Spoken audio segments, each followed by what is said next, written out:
in Pennsylvania, we've seen reductions in electricity generation from these plants from about 50% of all electricity here in Pennsylvania to just around 17% in 2019. And so this suggests there's been kind of a large drawdown of coal operations here in Pennsylvania. Welcome to Growing Impact, a podcast by the Institutes of Energy and the Environment at Penn State. Growing Impact explores cutting-edge projects of researchers and scientists who are solving some of the world's most challenging energy and environmental issues. Each project has been funded through an innovative seed grant program that is facilitated through IEE. I'm your host, Kevin Slyman. Today on Growing Impact, I speak with Emily Pakhtigian, an assistant professor of public policy and the Jeffrey L. and Sharon D. Hyde-McCourtney Career Development Professor in the School of Public Policy at Penn State. We discuss her project titled Assessing Distributional Effects of Coal-Fired Power Plant Operations on Pollution and Health, through which she and her colleagues are studying how the transition from coal-fired power plants to other fuels or resources such as natural gas or renewables is impacting the environment and the health of the surrounding communities in Pennsylvania. Emily, I'm so glad you could join us on Growing Impact. Welcome to the show. Thank you for having me. Thank you for the invitation to talk about our seed grant project. Can you tell us about your seed grant program and give us an overview of what you're working on? Absolutely. So in our project, my collaborators and I are interested in understanding the environmental and population dimensions of energy transitions here in Pennsylvania.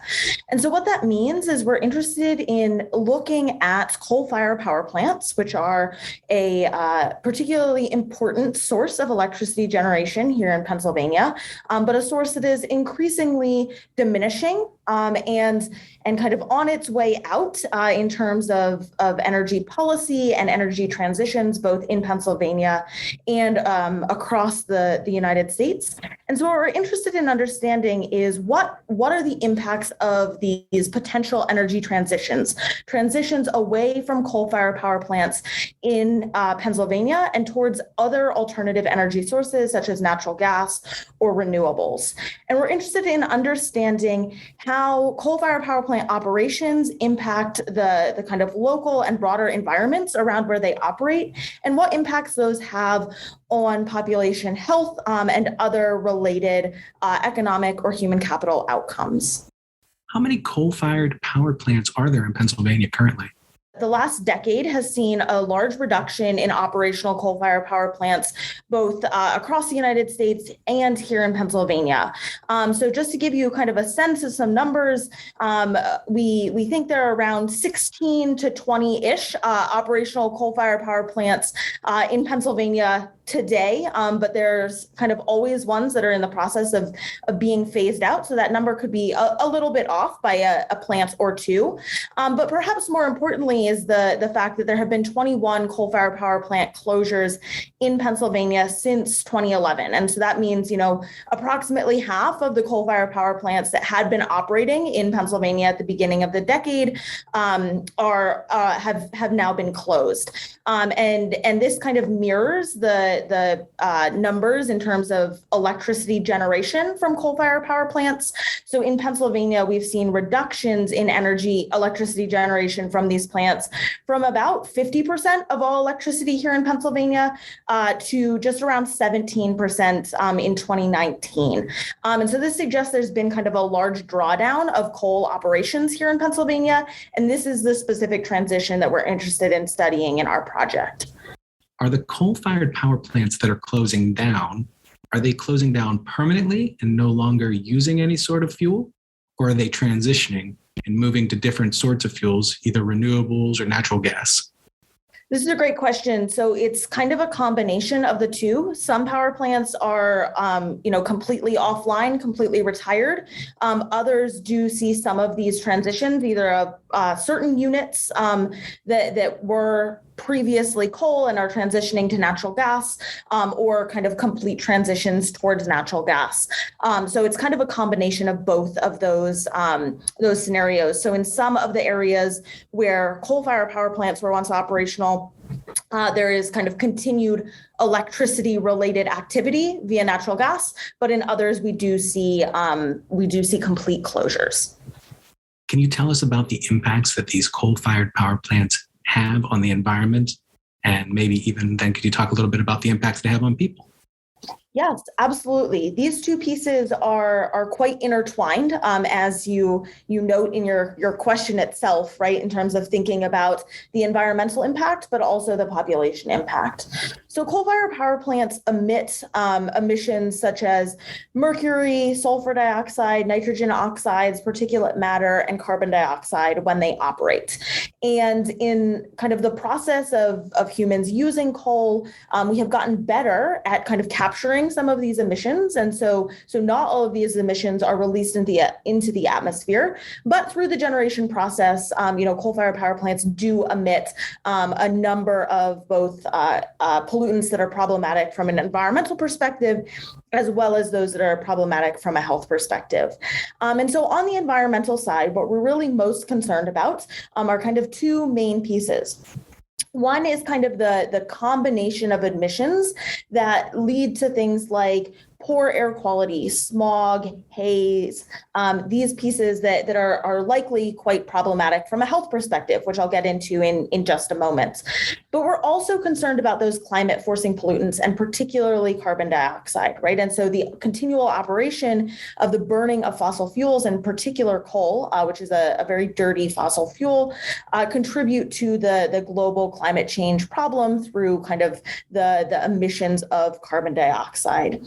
Another important component of the environmental costs of coal-fired power plant operations is actually in the waste that they produce. So the burning of coal produces coal ash, which has to be stored somewhere. And often this coal ash can have negative environmental impacts through things like leaching into groundwater. So there are actually both air quality and water quality concerns that are associated with the operations of coal-fired power plants. An interesting kind of policy and legal aside related to this overall environmental concern that is brought up surrounding coal-fired power plant operations is that coal-fired power plant operations through the air quality or air pollution emissions can often have kind of spillover effects into neighboring jurisdictions.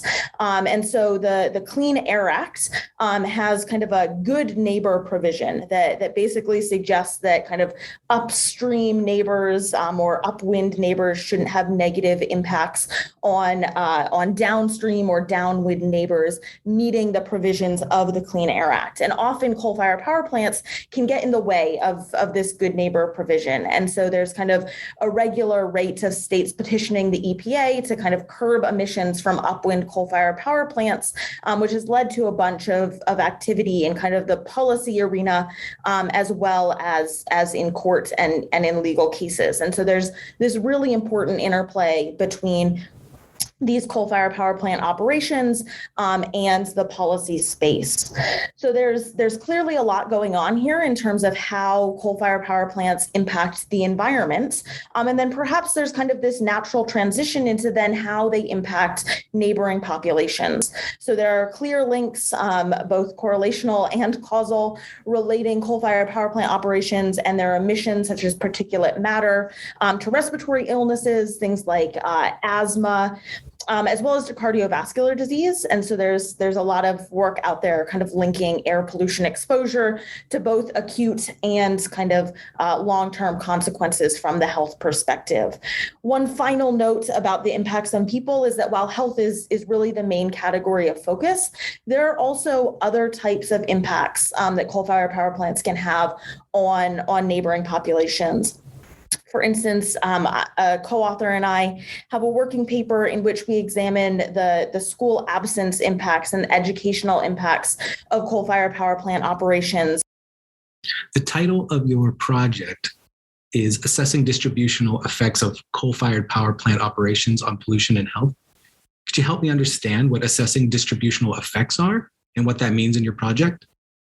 Absolutely. Yeah. So a part of this project is really trying to understand what types of energy transitions could be kind of what we'll label as just energy transitions. And so what I mean by that is trying to think through kind of what the overall impacts will be of transitioning away from, dirtier burning fuels like coal and towards cleaner burning fuels like natural gas, potentially as a stopgap measure, but then ultimately renewables. And so one thing that has been fairly clear in the literature out there, and has become increasingly apparent as people are having conversations about environmental justice, is that there are heterogeneous impacts of industrial pollutants, of toxic waste repositories, of coal-fired power plants on different populations. So where this is most often seen is that low income or minority populations are often more likely to live near these pollution generating facilities and thus bear a disproportionate impact of their continued operations. What this also means is that there could be kind of greater benefits to some communities of the reductions in these types of operations, right? So if a neighboring community is experiencing disproportionate cost of continued coal-fired power plant operations, hopefully they too experience kind of, a disproportionate benefit of their closure. And so what we're really trying to understand is what are those heterogeneous impacts here in Pennsylvania? What communities are experiencing greater costs of these continued operations?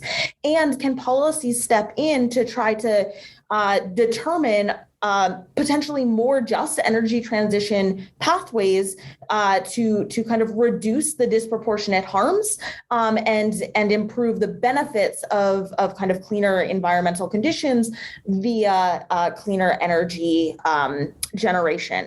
Could you discuss what you hope for this project to achieve?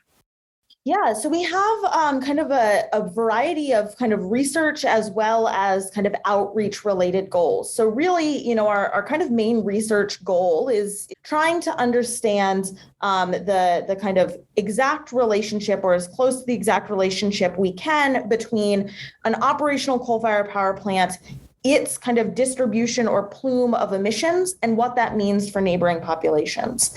Once we kind of have those linkages down, we hope to try to do is develop a series of policy scenarios that kind of relate to various phase-out trajectories of coal-fired power plants to be able to provide insight into the potential benefits of these different energy scenarios for Pennsylvania. And so scientifically, that's what we're really trying to understand. What might the benefits be, really from an environmental and health perspective, of different scenarios for energy transitions in Pennsylvania, and how can that kind of direct policy making at the state or regional level? What are the benefits of having an interdisciplinary team on a project such as this? So just to mention my collaborators on this project, I'm working with Wei Peng, who is an assistant professor at the School of International Affairs and the Department of Civil and Environmental Engineering, and Hannah Wiseman, who's a professor of law here at Penn State Law. Both of my collaborators bring kind of different disciplinary perspectives than myself. Wei is a climate scientist who studies kind of energy and climate change and does a lot of work in air pollution modeling. And then Hannah specializes in energy law. So she brings kind of the legal side of thinking through some of these questions. I myself am an environmental economist and interested in energy and environmental policy.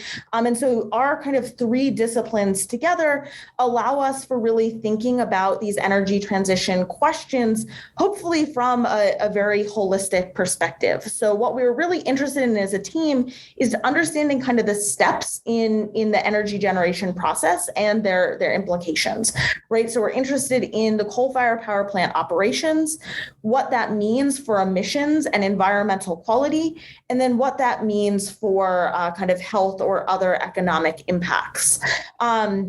And so our interdisciplinary team really helps us to understand each part of this kind of chain.